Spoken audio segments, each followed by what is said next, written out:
વિકાસ પણ એના આધારે જ થાય. જો આપણે જીવનસાથી પ્રોપર આપણને મળે તો જ આપણો વિકાસ થવાનો છે. હવે પ્રોપરનો અર્થ શું છે, પ્રોપર કોને કહેવાય, એ વાત હજી આપણને કોઈને ખબર જ નથી. આપણે માત્ર ને માત્ર દીકરીઓ એવી ઈચ્છા રાખે છે કે પોતાને કોઈ મકાન હોય, કોઈનું પોતાનું, અથવા તો બહુ ઝાઝા પૈસા હોય, અથવા તો 4 વ્હીલ હોય, આવા પ્રકારનું હોય તો દીકરી એમ કહે છે કે મારે ત્યાં જવું છે. પણ એ માન્યતા ખોટી છે.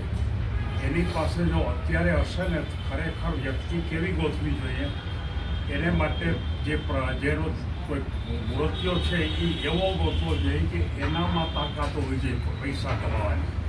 જો એની પાસે કુટુંબ પાસે પૈસા હશે ને, અને જો એનામાં તાકાત નહીં હોય ને તો એ વેડફી નાખશે પૈસા.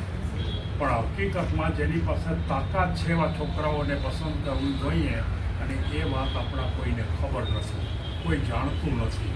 એટલે એવાને માટે થોડી તાલીમ પણ જરૂરી છે. એ તાલીમની પણ મેં વાત ગઈ વખતે કરી હતી, પણ અત્યારે હવે આ નજીકમાં જ છે એટલે આપણે એમાં અત્યારે ન જઈએ. અત્યારે આપણે સીધી વાત ઉપર જઈએ તો તમે એમ કહી શકશો કે અહીંયા કુલ કેટલા ઘર હશે કોઠારીમાં? 400 ઘરની અંદર તમે લોકો ઓછામાં ઓછા દરેક વ્યક્તિ 101 ઘરની સાથે સંપર્કમાં ખરા જ નથી. 400 ન હોય તમે, પણ 101 ઘરમાં તો ખરા જ. હવે તમે વિચાર કરો, અત્યારે જ નક્કી કરો એ 100 ઘરની અંદર અત્યારે જે ખરેખર દીકરી 20 વર્ષની હોય તો એવી કેટલી દીકરી હશે? એમને તમે કહો કેટલી હશે, અંદાજ કહો, અંદાજ. આપણે 100% પરફેક્ટ નથી, અંદાજ કહો. 100 ઘરની અંદર તમે જાઓ એટલે હું એમ માનું છું કે 5 દીકરી તો નીકળે. નીકળે કે નહીં? 20 જેવી 5 તો નીકળે. તો 400 ઘરની અંદર 20 દીકરી તો નીકળે કે નહીં? તો 20 દીકરી શું કામ નથી આવતી? તમને એમ થાય કે દીકરીને શરમ લાગે છે, એને અહીંયા સ્ટેજ ઉપર આવવું ગમતું નથી, અથવા પસંદગી ન થાય તો એની પોતાની વેલ્યુ ઘટે, આવું કાંઈ નથી.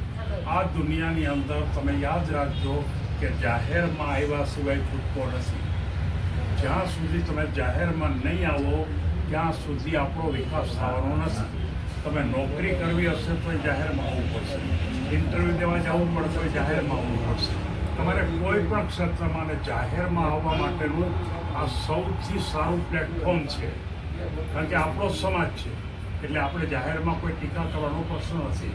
અને કોઈ માણસો એમ કહે છે કે બધા સમાજમાં ટીકા કરે કે છોકરીઓ ત્યાં જાય, તો યાદ રાખજો ટીકા કરનાર માણસો